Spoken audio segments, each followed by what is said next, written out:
Sinyalnya. Halo, aduh, sorry teman-teman, kita keputus nih. Nggak tahu deh kenapa itu yang problem.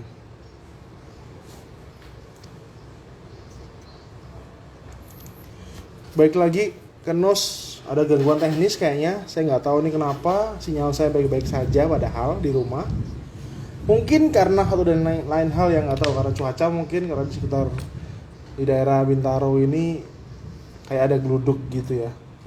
Oke, gue panggil lagi si. Teman-teman yang tadi udah sempat ikut, nggak tahu kenapa sinyal saya padahal baik, tapi tiba-tiba live end. I don't know why. Nggak tahu nih kenapa. So semoga baik-baik aja, lancar. Lancar. Sorry Gwen. Ya. Saya nggak tahu sih kenapa penyebabnya, but tiba-tiba live end gitu. Oh, oke oke. Anyway, ya udahlah ya, gangguan teknis bisa terjadi kapan aja dan di mana saja. Apalagi di daerah rumah gue di Geraha Raya sini agak mendung, jadi mungkin efek, nggak tahu karena cuaca ada whatever lah. Tapi the point is kita balik lagi ke IG Live ini, Wen. Dan Mhm. ngelanjutin yang tadi kita sempat bahas, kan minggu ini kita bahas mengenai toxic nih, Wen. Mhm. Yang sebenarnya sejak 2019 itu sudah banyak yang ngomong soal toxic sebenarnya. Banyak orang yang sudah melakukan apa ya, speak out mengenai outspoken gitu ya soal soal apa namanya toxic ini tadi, entah ada yang istilahnya toxic person lah, toxic relation lah dan sebagainya dan seterusnya. Bahkan ada yang dikatakan toxic parents. Waduh, ini penggunaan bahasanya makin lama makin canggih, lama-lama memberikan label atas sebuah fenomena-fenomena tertentu gitu kan. Nah, Mhm. hari ini sesuai dengan yang udah kita publish di Instagram, di Nos, kita mau bahas nih Wen soal apa sih dampak lingkungan yang toksik. Jadi kalau kemarin kan minggu lalu masih tuh sama Willy, Kak Willy kita ngomongin soal toxic person. Kita ngomongin tentang orang yang toksik ya dalam bentuk, dalam peran dan bentuk apapun gitu ya. Nah, Mhm. kalau bicara kembali ke dasar kata toxic itu sendiri, supaya teman-teman di sini yang dengerin sekarang maupun yang nanti bisa dengerin recordnya kita nanti di IG nih, sebenarnya bicara toxic itu definisinya apa sih, Ben? Apa yang disebut dengan toxic itself gitu loh, toxic itu sendiri itu ketika itu dilabelkan ke orang gitu, apalagi ke lingkungan, itu kan toxic, toxic, toxic. Dalam konteks psikologi itu apa sih? Karena kalau bicara dalam definisinya kan toxic itu racun kan ya. Iya. Kan nggak ada tuh orang beracun, kan nggak ada. Dia ular beracun ada nih. Orang beracun kan nggak ada. Tapi konteks secara psikologi itu apa? Mungkin Kak Wendy bisa menjelaskan nih sama teman-teman, sama gua, sama teman-teman yang nonton maupun yang nanti nonton record live, record IG live. Silakan. Oke oke. Kalau toxic sendiri itu kan artinya racun ya. Racun itu kan sesuatu yang berbahaya, sesuatu yang bisa bikin seseorang sakit gitu ya. Bikin seseorang menghasilkan akibat-akibat yang buruk gitu. Hmm, hmm. Kalau dimasukin ke konteks orang ya, orang yang beracun gitu, maksudnya gimana sih? Maksudnya itu lebih ke arah orang itu yang bisa membuat orang lain tuh ngerasa nggak enak, ngerasa nggak seneng, Hmm, ngerasa bersalah, rasa mereka nggak hmm. penting. Perasaan-perasaan negatif itu tuh orang itu tuh bisa menyebabkan kita merasakan hal-hal seperti itu yang disebut toxic person Oke. atau toxic people. Oh, jadi perasaan. Nah, Jadi kadarnya sampai seberapa? Artinya gini, contoh nih, gue punya teman misalnya nih, terus tiba-tiba dia mengkritik atau ngomong suatu hal yang nggak membuat gue sakit hati, membuat gue nggak nyaman, membuat gue merasa down gitu ya. Nah, apakah di momen itu gue bisa ngomong bahwa toxic lu, gitu nggak? Batasannya gitu enggak, maksudnya. break pointnya yang bikin orang ini toxic atau enggak sih kalau itu terjadi terus menerus tiap hari tiap Oh, oke. saat. Oke, oke, oke. So, ada Dan itu frekuensi ya yang terjadi di situ ya. dan itu terjadi dia melakukan hal itu ke semua orang bukan cuma ke kita aja, Oh, bisa oke. jadi Artinya subjeknya dia cuma belum tentu ngelakuin. kita aja gitu ya. Iya, Nah, bisa jadi pertanyaannya ada kasusnya gitu. kalau ternyata subjeknya cuma kita aja, itu dibilang toksik nggak? Misalnya nih. Tapi terus Mm-mm. menerus. Tergantung. Mungkin dalam kasus relationship ya, misalnya dia memang significant other kita dan dia tipe yang targetnya itu memang orang terdekatnya dia aja gitu. Tapi kalau Oke, di luar orang terdekat ya dia memang tampangnya malaikat terus biasa memang aja. baik semua gitu. Biasa aja Baik. gitu. Memang dia people person Ya. gitu kan. Angel face gitu ya. Mm-mm. Evil Bisa evil dipercaya. behavior. Ya, ya, ya, ya, ya. Oke. Oh, berarti batasannya adalah dibilang seseorang itu toksik adalah bahwa saat kita merasa bahwa secara terus-menerus mengalami perasaan nggak nyaman atau bahkan tertekan mungkin ya, perasaan insecure mungkin atau perasaan inferior ketika kita ada di sekitar orang ini gitu ya, dan kita merasa diri kita nggak berharga, diri kita merasa diri kita apa namanya negatif terus-menerus dan itu intensitasnya berulang begitu ya, Ben ya. Iya. Terus kita ngerasa capek, capek banget gitu kalau ngadepin orang Iya, itu. benar, benar, benar, benar. Seperti energinya tersedot gitu kan ya. Iya, iya kayak gitu. Gitu-gitu. Tapi bener ini. Definisi ini memang perlu orang pahami sih, karena Hmm. satu sisi nggak mudah untuk label bahwa ini toksik nih, toksik nih, toksik nih. Tapi di sisi yang lain, kita jadi semakin peka. Contoh, kita punya beberapa teman atau bahkan pasangan kita atau siapapun begitu, yang kita mengalami gejala-gejala seperti yang tadi kita sebutkan, bisa jadi kan ya, bisa jadi itu salah satu ciri, oh toksik ternyata orang yang di sekitar kita itu. Nah, sebenarnya eh, bisa nggak sih contoh nih, saya merasa sebagai korban toksik, saya sih merasa, misalnya nih ya, terus tapi sebenarnya saya itu jadi toksik buat orang lain gitu, nanti nggak? Saya tuh nggak sadar bahwa saya toksik, bisa nggak kayak gitu terjadi? Bisa jadi. Karena jadi gini, kalau misalnya kita berada di lingkungan toksik terus-menerus, lama-kelamaan kita juga ada kemungkinan untuk mengikuti perilaku yang berlaku di lingkungan sosial sana. Oke, ini nih bener nih, bener. Mau kita se-mature apapun, sedewasa apapun ya, sebijaksana apapun, saat ada di lingkungan toksik terus-menerus dan itu pasti akan berpengaruh, energi kita juga pengaruh ya. Artinya Mm-mm. karakter kita juga bisa dipengaruhi oleh orang lingkungan ini. Oke, oke, Bisa oke, jadi oke. kita bisa jadi lebih nggak percaya sama orang lain misalnya gitu. Atau lebih Mhm. tertutup, Karena pakai topeng. ya, ya betul, betul, betul, betul, betul, betul. Iya, ya. Kayak contoh nih misalnya nih, ini kayak kayak bercandaan ya. Saya pernah ada teman yang ngomong sama gue nih, apa namanya? eh, jadi dia ngomong bahwa Pak, teman, jadi dia tuh selalu teman kerja gitu ya, cewek. Dia bilang bahwa Pak, Pak saya tuh kan mau merit gitu. Tapi teman-teman saya bilang nggak usah merit ngapain? Terus saya tanya, emang temanmu kenapa kok bilang nggak usah merit? Karena mereka ternyata janda, Pak. Jadi mereka mereka merasa nggak percaya dengan laki-laki. Oh, terus kayak gitu, terus kamu apa namanya? eh, Menurut kamu gimana? Saya tanya gitu kan. Terus ya itu, saya lama-lama jadi gara-garanya ya saya lama-lama jadi kayak mudah curigaan sama pacar saya, mudah mudah nggak percaya ya karena ya referensi ya itu, kalau saya contoh nih, kamu harus ngecek tuh kalau pas nggak bisa dikontak jangan-jangan dia sama cewek lain atau sama apa gitu. Jadi ternyata beneran bisa berpengaruh loh lingkungan yang seperti itu gitu. Saya nggak bilang lingkungan yang toksik ya. Saya mau bilang Ya, maksudnya saya pernah dapetin contoh real orang ngobrol soal saya nikah nggak ya enaknya. Sesimpel itu pertanyaannya. Saya tanya kenapa? Karena referensi dia mengenai relationship pernikahan itu nggak ada yang bagus. 10 temannya, 10-10-nya bilang percuma menikah. Padahal mau cerai juga gitu. Karena janda semua emang 10-10-nya. oh, ini coincidence ya. Kebetulan dia ketemu orang yang lingkungannya Betul. memang experience dengan Betul. cowoknya nggak enak, jadi dia juga Ini case nyata. Ini case nyata. Maksudnya bukan berarti semua yang begitu jadi mikirin seperti itu ya, bukan. Cuman saya hmm, pernah menemukan betapa besar dampak dari pengaruh lingkungan kita nih terhadap referensi atau preferensi kita, bahkan referensi yang kita tahu, oh harusnya bagaimana ya, harusnya begini ya, begitu gitu. Maksudnya itu saya mau cerita ini kasus nyata. Baru-baru ini aja tiba-tiba langsung ngomong, saya ini galau nih, saya mau nikah apa enggak gitu. Nah, kalau ternyata sekali lagi saya lingkungan bukan punya banyak ya. Kalau gimana. ternyata lingkungan punya banyak pengaruh ke kita. Betul, betul. Padahal saya tanya, lah kamu ada pengalaman buruk nggak? Oh, dia bilang nggak ada. Cuman ya tadi referensinya kan ditanya-tanya nih, nikah gimana sih gitu-gitu kan. Nah, terus ya karena mereka punya pengalaman ya wajar kalau menceritakan pengalamannya kan. Nah, pengalaman-pengalaman masa lalu yang kurang menyenangkan itu menjadi referensi yang buat dia merasa takut. Merasa kayak, bener nggak ya gue nikah ya? Perlu nggak ya? Jangan-jangan nanti begini, jangan-jangan nanti begitu gitu. Padahal kan itu semua bayangan ya yang memang belum tentu terjadi.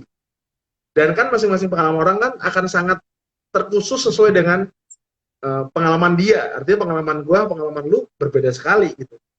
Tapi kadang-kadang itu tadi, informasi-informasi dari lingkungan tuh pengaruhnya membuat akhirnya yang jadinya kita, yang awalnya dia punya semangat gitu ya, wah menikah nih gitu. Itu jadi zaman dia ragu-ragu, nikah nggak ya gitu. Akhirnya singkat cerita nih, gue ya lu coba deh datang ke psikolog pernikahan, sekalian aja ngobrol, ya saya referensiin lah. Gitu. Tapi itu benar, dampaknya besar sekali. Nah, menurut kamu bagaimana kita gini? Kan ada beberapa kasus nih. Saya mau cerita kasus juga sekalian deh. Baru-baru ini terjadi, ada teman yang sharing. Jadi dia itu profesional, artinya dia freelancer profesional gitu lah ya. Saya nggak mau sebut profesinya apa. Dia di dalam profesinya dia itu kan punya lingkungan, punya teman terdekat, teman-teman yang berkolaborasi dengan dia untuk bangun bisnis bareng atau dapat project-project, dapat job-job tertentu gitu lah ya. Nah, singkat cerita dia tuh sharing bahwa gimana ya, gue tuh bingung gitu, dia bilang. Saya tuh bingung, kenapa bingung? Karena dia tuh merasa bahwa pengaruh lingkungannya itu terlalu buruk buat dia.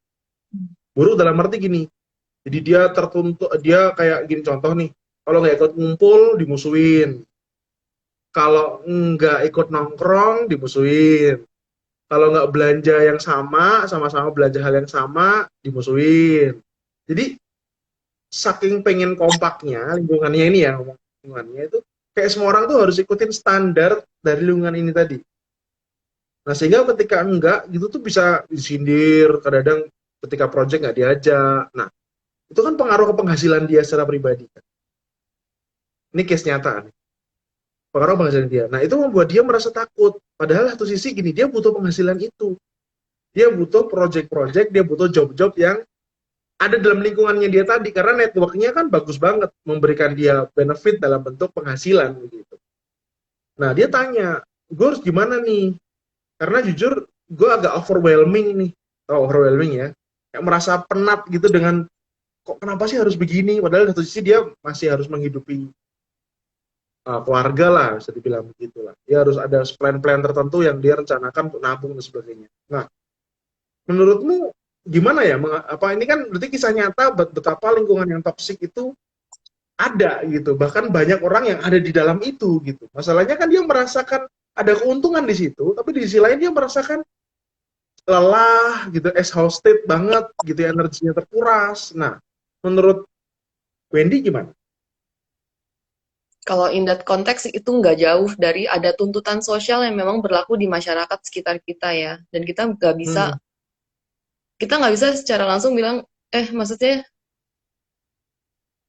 kita nggak bisa ngehindarin bahwa memang ada tuntutan sosial gimana caranya kita harus berperilaku di lingkungan-lingkungan tertentu kayak unspoken rules dalam sekolah, unspoken rules dalam rumah, ya kan? Kayak unspoken rules di sana berarti dia harus ngikutin konformitas, dia harus ngikutin perilaku-perilaku yang berlaku di sana, beli barang yang sama, ya kan, untuk dapetin pekerjaan itu. Yang jadi cut off point, apakah kemudian hal itu toksik atau enggak, kalau perilaku-perilaku mereka itu tuh membuat dia merasa dijatuhkan secara terus-menerus. Oke, dijatuhkan secara terus-menerus. Tapi kalau contoh nih, kalau kasus kemarin itu, dia itu seperti dituntut ke hal-hal yang dia tuh sama sekali nggak mau di situ. Tadi contoh, berlaku nongkrong, ya bahkan dipaksa ikutin lifestyle tertentu, belanja tertentu, gitu. Kalau nggak, nah itu tuh termasuk nggak? Bisa dibilang nggak itu bagian itu? Atau sebenarnya itu nggak juga sebenarnya? Awal kenapa toxic gini? Secara umum, awal kenapa toxic lingkungan, toxic environment bisa terbentuk itu karena ada mismatch. Maksudnya ada ketidakcocokan antara individu yang berada dalam lingkungan tersebut. Misalnya memang ini misalnya lingkungannya itu secara umum ini lingkungan ABC itu orang yang memang tipe yang kita kalau harus beli yang sama, kita harus melakukan hal yang sama, kita harus nongkrong bareng gitu. Kemudian muncul D bukan tipe seperti itu gitu. Dia bukan tipe orang yang yang kayak enggak, lu punya waktu sendiri juga nggak apa-apa kok gitu, kita quality time juga nggak apa-apa, individu, maksudnya kita kalau masing-masing beda punya kesukaan sendiri ya nggak apa-apa juga gitu kan. Ya di sana bentuk karena ada 3 orang yang punya pemikiran yang sama, dia sendiri beda dan dia merasa tertekan. Jadi bisa dibilang toksik atau enggak, bisa jadi hal itu toksik bagi dia kalau dia merasa ini berpengaruh terhadap kesehatan mental dia, bahwa dia merasa lebih gak nyaman, dia merasa lebih gak percaya diri, dia merasa lebih gak berharga, dia ngerasa kayak dia nggak bisa jujur sama dia nggak bisa tampil apa adanya, dia harus pakai topeng gitu. Nah, ini highlight point nih. Artinya level di mana lalu kita nggak bisa jadi kita sendiri apa adanya, harus menggunakan topeng demi untuk diterima, bisa jadi itu berarti kita sedang dalam kondisi yang mengalami toxic relation tadi ya dalam lingkungannya. Jadi, bisa jadi. Nah, sebenarnya kalau begitu ya, satu sisi butuh duitnya nih, karena ada job yang didapetin dari komunitas itu, dari pertemanan itu, gitu, network dan sebagainya. Satu sisi merasa gue nggak pengen nih kayak gini, gue nggak pengen punya lingkungan yang seperti ini karena ini sangat kayak membuat diri gue nggak jadi diri gue sendiri. Gue merasa kayak dipaksa, merasa kayak membuat seolah-olah kalau gue, oh gini ya, dia ada kalimat gini soalnya, setiap kali gue bilang nggak bisa atau apa, itu kayak gue tuh dibully, quote and quote, dibully. Lu sombong lu gitu aja, iya nih proyeknya gini-gini, nanti kita nggak ajak lo gitu. Jadi kayak ada pembulian tuh, kayak ya ada ancaman dikit di situ, walaupun tuh konteksnya bercanda ya, tapi ternyata dia menangkapnya tuh nggak bercanda nih ceritanya, karena pernah udah mengalami seperti itu. Nah, kalau sudah begitu gimana ya, maksudnya supaya dia tetap, bahasa gue waras gitu ya.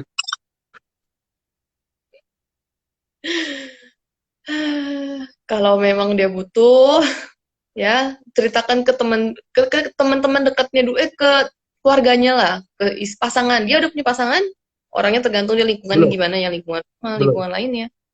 Dia ceritakan masih itu orang yang nyaman bagi dia, buat dia take off some steam dulu. Maksudnya untuk ngelepasin dia punya, maksudnya kan itu semua ditekan tuh dalam diri dia ya kan. Dia ngomong ke Kanael kan berarti dia udah ngeluarin isi hatinya sedikit tuh seenggaknya. Ya kan? Nah, terus dia butuh belajar cara untuk menangani situasi itu kalau memang dia mau berada di sana. Biar seenggaknya perilaku mereka yang seperti itu nggak berpengaruh nggak berdampak negatif banget sampai akhirnya itu dia jadi down banget, terus nggak bisa melakukan kegiatan sehari-hari. Nah, sebenarnya atau dia milih keluar, kecuali dia milih keluar gitu. Kalau dia milih keluar, dia harus punya gitu ya? Iya, dia harus punya alternatif kan. Kalau nggak di sana, dia mendapat pendapatan dari mana? Rencana selanjutnya apa? Artinya kalaupun dia memutuskan untuk keluar dari lingkungan seperti itu, ya paling nggak dia harus punya rencana berikutnya, mau ngapain, dapat duit, dapat penghasilan dari mana, begitu kan ya? Oke. Nah, kalau begitu, sebenarnya seberapa penting sih kita mempertahankan kondisi kesehatan mental kita di tengah lingkungan yang toksik seperti itu? Sebenarnya seberapa penting dan kenapa itu jadi penting, Wen? Penting karena kalau misalnya kita nggak tahan banting sama toksiknya gitu, terus kita kebawa gitu ya, kita bisa jadi toksik juga ya, kita bisa bikin orang lain toksik juga, bisa juga jadi kita jadi depresi gitu ya, dalam cases beberapa bisa jadi kita jadi depresi gitu, kita jadi nggak bisa ngelakuin hal yang kita mau lakuin karena kita mungkin banyak mempertanyakan diri kita sendiri. Jadi secara emosi dan secara pikiran gitu, mungkin hal itu jadi pengaruh ke diri mereka sendiri dan juga ke perilaku mereka. Jadi mungkin mereka bisa jadi lebih menarik diri dari lingkungan. Jadi kerjaannya nggak ada yang beres, dia pendapatannya juga kurang. Gitu. Bisa juga dia jadi tipe yang cemas. Gitu. Banyak, artinya, dan setiap orang kan beda-beda. Gitu. Jadi dampaknya pasti berbeda. Artinya bahwa setiap orang yang mengalami ketidakseimbangan dalam kesehatan mental akibat ada di dalam lingkungan yang toksik ini tadi, pasti punya dampak yang negatif ya berarti ya.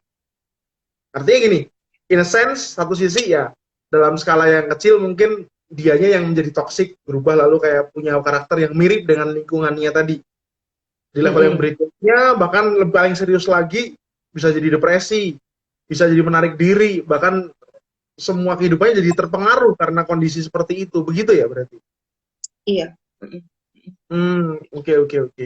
Nah, ada nggak sih misalnya gini, let's say, saya ini nggak tahu nih, teman saya ini sebenarnya lingkungan saya itu toksik apa enggak. Katakanlah begitu ya. Mm-mm. Saya sih nggak tahu. Dengan bertemu dengan banyak orang, dengan banyak lingkungan, gitu.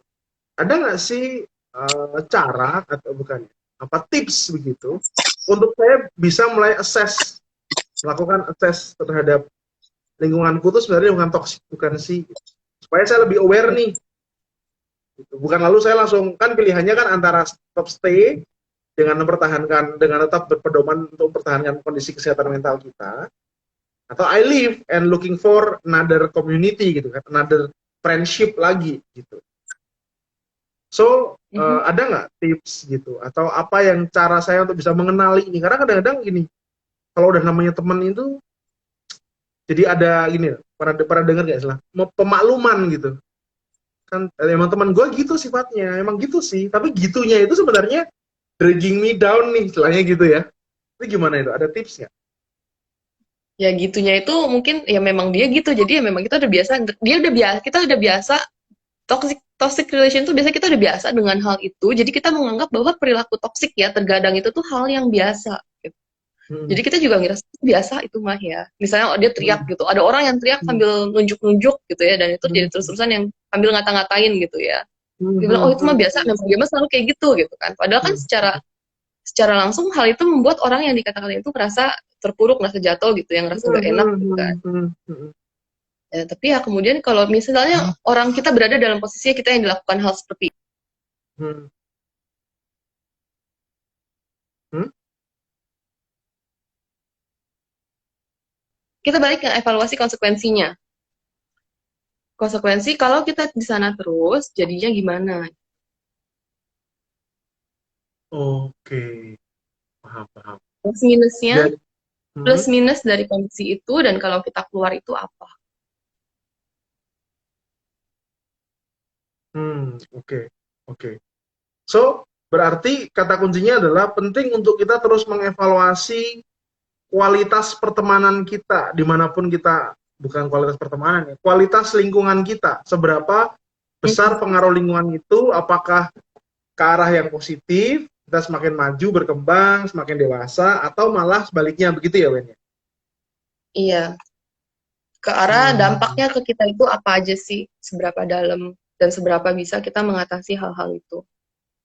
Hmm, hmm, hmm.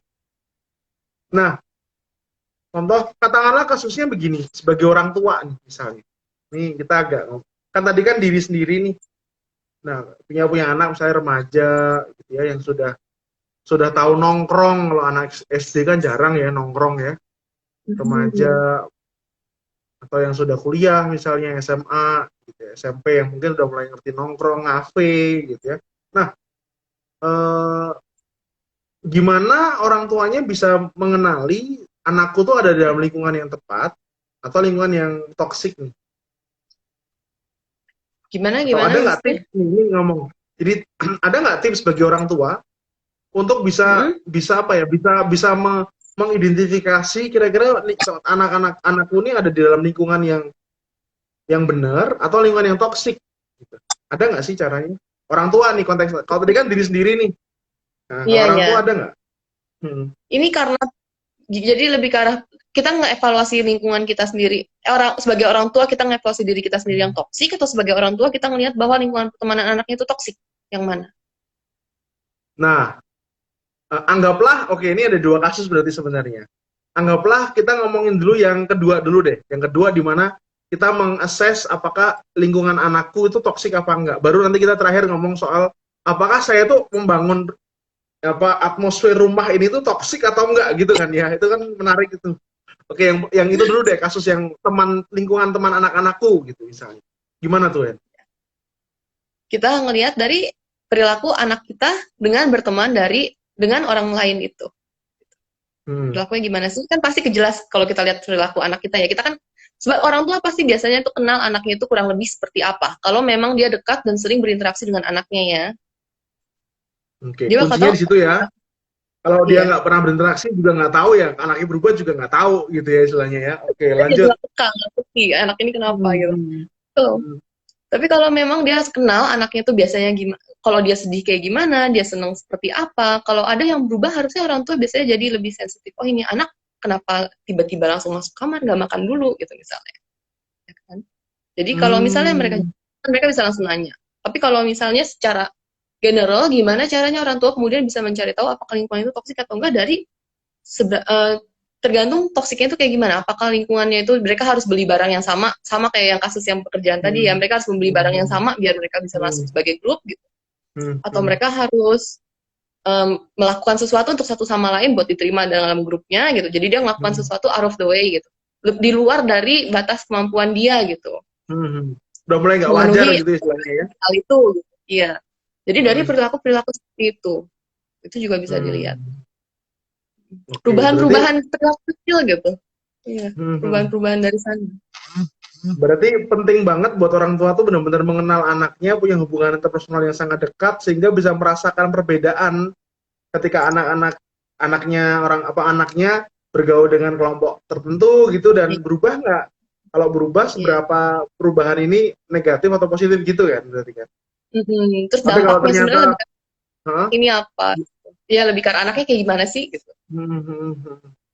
Ya, Tapi terus kalau kalau ternyata, deket kan, eh, kalau deket anaknya kan pasti mau ngobrol sama kita kalau kita hmm, ajak hmm, ngobrol. hmm, hmm. Mungkin juga kadang enggak sih, tapi ya kalau enggak ya. Ya itu PR gitu ya berarti ya. Nah, kalau begitu, ya tadi kan berarti berarti artinya perubahan kecil diperhatikan. Yang kedua, sampai seberapa sih jauh tuntutan sosial lingkungannya anak kita ini terhadap dia gitu ya? Apakah sudah mulai nggak masuk akal? Jadi contoh membeli barang yang di luar dari batasan finansialnya gitu ya, atau memaksa seolah-olah harus melakukan sesuatu yang sudah mulai nggak wajar gitu. Maka itu bisa jadi alarm buat orang tua ya untuk tahu bahwa kayaknya anakku ada dalam lingkungan yang toksik nih misalnya. Nah, berikutnya, kalau seandainya gimana sih saya tahu bahwa saya itu orang tua yang toksik atau enggak? Anak kita berani nggak ngobrol atau ngomong hal perasaan dia, pikiran dia ke kita. Hmm, apa yang dia rasakan, apa yang dia alami gitu ya. Ya, apa yang dia pikirkan, apa yang dia inginkan. Itu tanda yang paling mudah berarti artinya paling paling paling basic yang bisa dilihat berarti ya. Mm-mm, mm-mm, mm-mm. Tanda paling basic. Berarti itu juga berpengaruh dalam relationship juga dong ya. Iya dong. Kalau misalnya kita berada Seberapa dalam relationship yang toxic, kan jadi kita ragu untuk ngasih tahu sebenarnya kita ngerasain apa sih gitu. Kalau kita pengen sesuatu, kita insecure gitu misalnya, kita nggak yakin tentang suatu hal, gitu. Kita mau nanya ke orangnya, tapi kita takut gitu. Itu kan tanda bahwa kita ada sesuatu yang bikin kita nggak berani untuk nanya ke pasangan kita sendiri. iya, Berarti ada iya, sesuatu betul. dong di sana. Betul. Betul. Betul. Betul. Betul. Tapi ya Nah, memang kemudian nggak selalu itu karena toxic, bisa jadi karena hal lain gitu. mungkin bisa nggak sih kalau memang ternyata karena karakteristik kan gini, ada beberapa orang kan emang punya karakter inferior ya. Memang karena Mm. dari kecil mungkin gitu ya dan sebab punya pengalaman gitu sehingga dikit-dikit itu sangat gampang untuk mengundang lingkungannya untuk membuli kan ada tuh kayak gitu-gitu tuh. Ada. Nah, Mm. gimana tanggapanmu soal itu? Sedangkan gini, tadi kan kita bahas bahwa seolah-olah semua semua semua toxic ini kan dipengaruhi oleh external factor nih dari luar dari diri si subjeknya ini. Nah, ini gimana kalau kasusnya adalah memang saya tuh orang inferior. Contoh nih, kamu tuh gemukan, langsung tiba-tiba oh, apa ya stres, kepikiran nggak mau makan gitu ya langsung tiba-tiba kayak mojok di kamar, nggak misalnya ekstrimnya seperti itu atau hal-hal inferior yang lain yang membuat segala hal yang sedikit aja nggak menyenangkan itu menjadi menjadi apa ya tekanan dan menyedot energi sangat luar biasa sehingga dia sangat merasa nggak berharga gitu. Kalau kayak gitu gimana dong? Bisa jadi itu merupakan salah satu tanda mungkin anak ini butuh pertolongan atau butuh bantuan. Nah ini penting nih. Artinya Ya, bisa jadi Gimana gimana? Ya artinya itu bisa jadi anak itu udah butuh Hmm. pertolongan atau bantuan karena ada Hmm. ada pengalaman ada hal-hal yang bikin dia sangat sensitif sehingga dia sangat sensitif dan mudah tertekan dengan situasi itu sehingga semuanya tuh pikirannya tuh jadi banyak gitu kan. Jadi Overwhelming buat dia gitu ya, apalagi udah bebannya dikit apa yang buat dia, kan ada yang kayak gitu kan, yang memang mm-mm.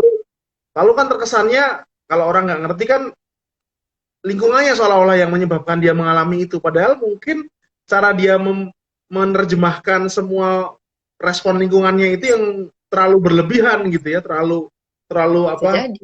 wah tumben nilaimu 7 gitu misalnya ya, dengan kalimat itu aja buat dia langsung, wah gue jelek banget ternyata, gue benar-benar gagal jadi anak tuh, dia misalnya begitu tuh.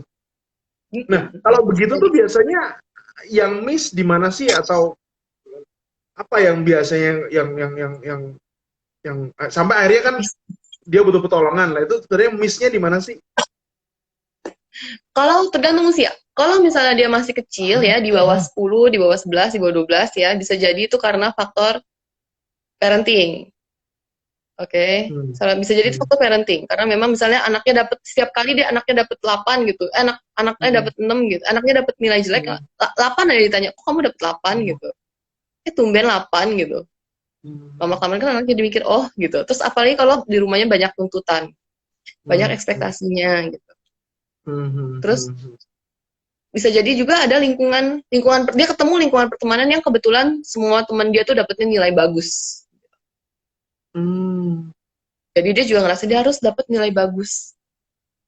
Jadi ada Kata banyak harus sebenarnya ada harus banyak faktor ikutan. yang saling Hmm. saling Mempengaruhi ya, berkesinambungan tergantung. Iya.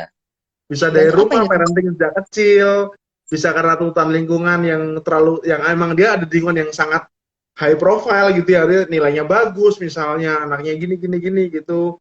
Bisa Oke jadi oke memang oke. karena anakku punya hati yang lembut,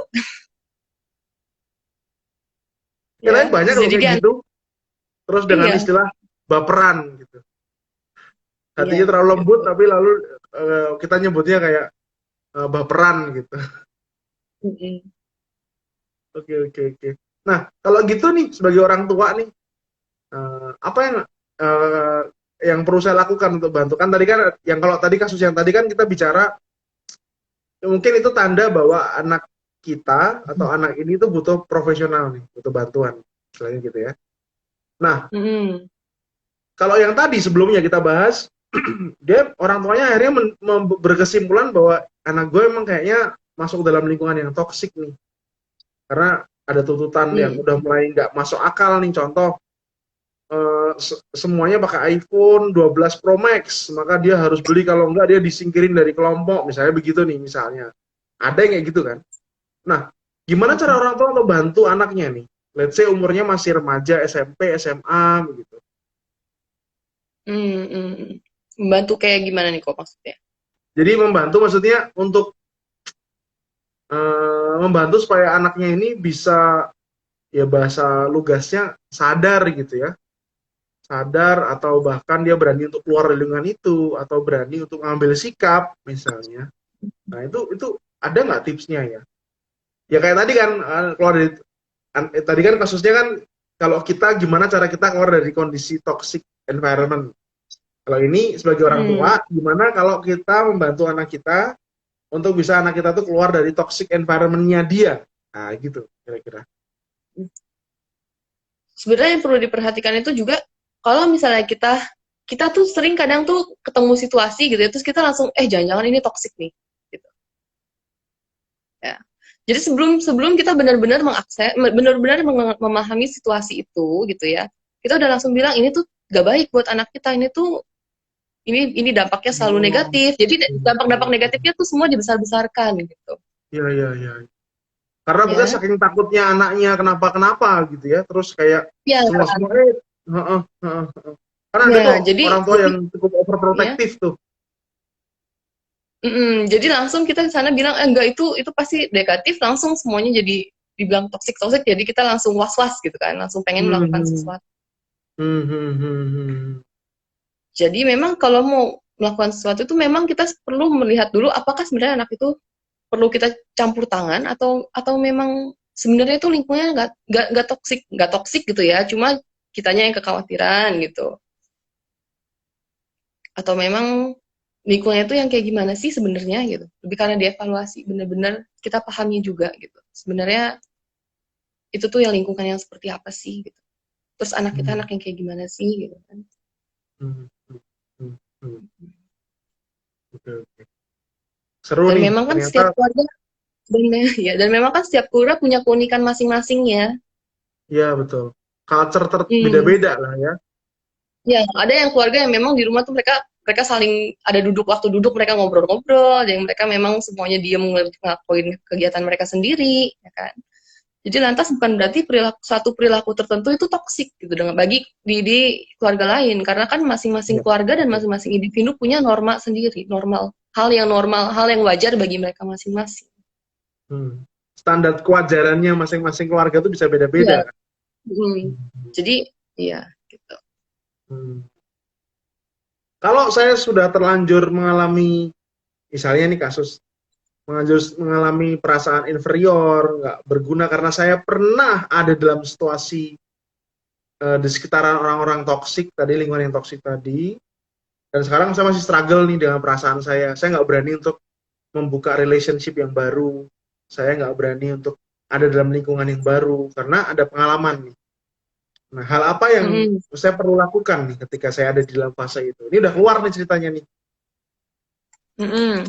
tapi dampaknya buat saya tuh masih cukup berasa. Jadi nggak pede, saya merasa Kalau kayak, silahkan. memang dia merasa ini sangat mengganggu diri dia ya, saya rasa dia mungkin memang butuh bantuan. Bisa jadi dia butuh bantuan untuk keluar dari hal itu atau untuk lebih Hmm. memahami hal itu. Oke, oke.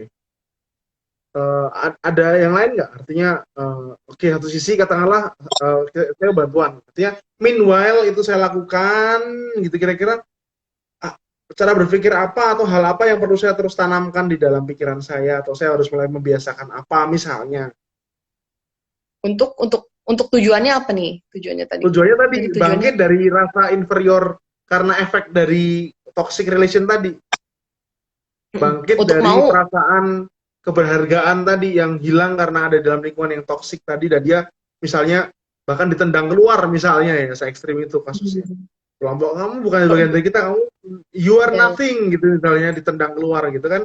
Ada dampak kan di situ. Nah, oke, sesi saya datang ke psikolog nih. Nah, meanwhile itu saya lakukan, hal apa yang terus saya harus bangun supaya saya bisa mengembalikan kepercayaan diri saya, mengembalikan keberhargaan saya, gitu. motivasi atau keinginan untuk melakukan hal itu. Oh, benar, itu benar banget. Percuma ya datang ke psikolog misalnya pun dia datang mau kasih 1001 jurus, tapi bahkan dia nggak punya motivasi untuk bangkit dari kondisi inferiority yang dia alami ya, untuk Mm-mm. fighting perasaan itu gitu kan. Mm-mm. Oke, berarti sebenarnya salah satu kunci utama untuk kita bisa misalnya tuh bertahan di dalam tadi ya, kasus pertama kan bertahan dalam kondisi teman-teman yang toksik karena saya masih butuh mereka gitu ya, atau orang tua yang tahu anaknya gitu ada di dalam situasi toxic relation dengan teman-temannya. Mungkin saya Berarti tambahkan ya, Kak. boleh. Mungkin saya tambahkan ya, Kak, bahwa dalam keluarga, dalam faktor keluarga ya, toksik, apakah keluarga itu kemudian, apakah kita sebagai orang tua toksik atau enggak, kita juga perlu memperhatikan faktor faktor background lingkungan. Background kita Hmm, tuh seperti apa sih gitu. Emang hmm, lingkungan kita hmm, tuh memang orangnya yang pendiam atau memang orangnya itu yang hmm, belak-belakan gitu. Karena kalau memang keluarganya pendiam kan lantas anaknya pasti ya jadi pendiam juga kemungkinan besarnya ya kan. hmm, Bisa hmm, jadi. hmm, Jadi ya mereka bakal lebih hmm, nggak cenderung untuk mengatakan sesuatu yang secara terbuka gitu. Tapi bisa jadi ada hmm, ada hmm, ada cara mereka lainnya yang cara mereka berkomunikasi gimana yang kemudian bisa membuat mereka terbuka. tahu. Oke. Mm, Oke. membuat Tapi mereka kan tahu sebenarnya gimana. kembali lagi proses memulihkan dampak lingkungan toksik ini kan kembali lagi mengenai tanggung jawab individu itu untuk menciptakan motivasi buat dirinya sendiri kan ya, ya Wen ya. Mm, iya. Artinya gini, mau orang di sekitarnya berbuat apapun, kalau dia tidak bisa membangkitkan motivasi untuk bangkit dari perasaan inferior, perasaan tidak berharga, perasaan nggak berguna misalnya, itu tuh ya orang nggak bisa bantu banyak juga kan sebenarnya. Mm, mm, mm. Mm-mm. Oke, motivasi diri itu tetap paling penting untuk diri sendiri supaya kita bangkit Iya. gitu ya. Wah, ini powerful Sama banget usaha. nih message. Ya, ya, ya. Ya, benar-benar. Ya kalau motivasi lalu cuma diem aja, tapi motivasi sih tapi cuma diem gitu percuma juga ya. Motivasi dan usaha dan salah satunya adalah dibantu dan didampingi oleh profesional, begitu ya, Andy ya. Mm-mm. Mm-mm. Ada tips gak nih bagi teman apa bagi yang siapapun yang nanti dengar IG live kita eh, ketika mereka masih dalam situasi menghadapi lingkungan yang toksik ini tadi. Biasanya tuh bukan biasanya tuh gak selalu lingkungan kita toksik ya Kak. Kita tuh Oh nggak iya iya selalu iya iya berhadapan iya dengan iya iya iya. lingkungan yang Iya. toksik gitu. Ah, Jadi ah.